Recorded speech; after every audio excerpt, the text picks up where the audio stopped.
Hello, my name is Stephen McFadden. I'm one of the English teachers here at William Wood High School, and the purpose of this short presentation is to give you an understanding of how you can prepare yourself for the English exam. We'll look at each of the individual components of the exam and give various strategies that can be used to help prepare you for that exam. Let's start with the close reading. The close reading exam is undertaken by candidates on the day of the exam. The close reading exam tests knowledge about language through responses to questions on 2 non-fiction pieces of writing, generally taken from journalistic magazines and newspapers. The close reading paper is worth 50 marks in total. Pupils are given 1 hour and 45 minutes to complete the paper. This is quite a tight timescale, and knowledge of the question types is vital to ensure that the paper is completed in time. The questions in a close reading paper are split into 3 individual categories: understanding, analysis and evaluation. Now, for each of these categories there are very distinct question types, and each candidate should have an understanding of those question types. As you can see, the 3 categories are divided into different questions. So for example, you can see that understanding questions comprise of own words questions, summarised questions, quotation questions, and so on. Likewise, analysis questions deal with more specific features of language, such as imagery, word choice, sentence structure, and tone. We also have the evaluation question, where candidates are asked to compare the 2 papers, the 2 articles, and look to see where they have areas of similarity or difference.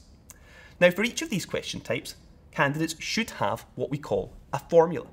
We are often told that it's impossible to study for close reading, but we would argue that with your formula, you should be aware of how to tackle different question types. So, for each question, you will have a strategy. For example, word choice strategy, as you can see here, is to quote the word, say what it means, to give the connotations, and to finally explain how it helps you to answer the question. The same is true of every other question type. There is a strategy, and if you know that, then that will help you to prepare for the exam.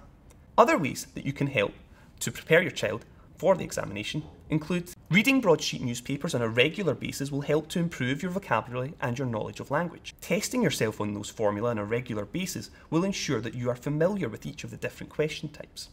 Ensure that you are looking at the past papers on the SQA websites and that your teacher gives you. Make sure that you attend supported study for close reading whenever it is available, because this is the area that will make a huge difference in your exam performance. The second part of the exam is the critical essay exam. The critical essay exam is where you are asked to write 2 individual essays in an hour and a half based on the text that you have covered in class. You will not, however, know the question. You will have roughly 45 minutes for each essay. The key thing for this is knowing your text and knowing the quotes that you have to use in your essays. Again, study cards will be very useful for this, ensuring that you have not only got the quotes, but also the analysis. As you can see from the example here, it is important to know the techniques that you will be discussing in the exam. So, when you have the quote, also know exactly what you plan to say about it.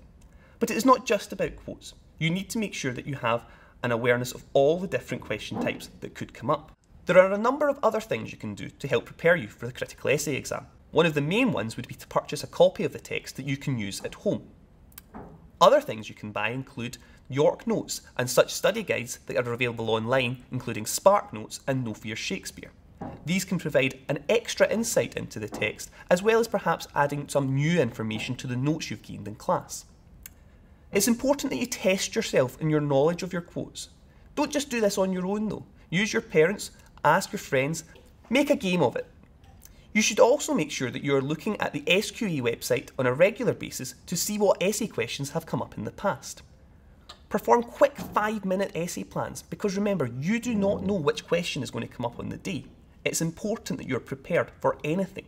It's not a good strategy to go into that exam with a learned essay, because not only will the examiner see through it, you also can't guarantee which question will come up on the day.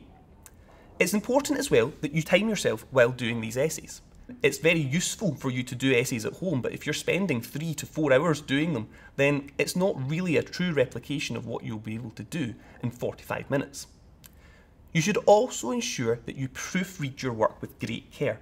It would be a real shame to see someone fail an essay on the basis of poor spelling or poor punctuation.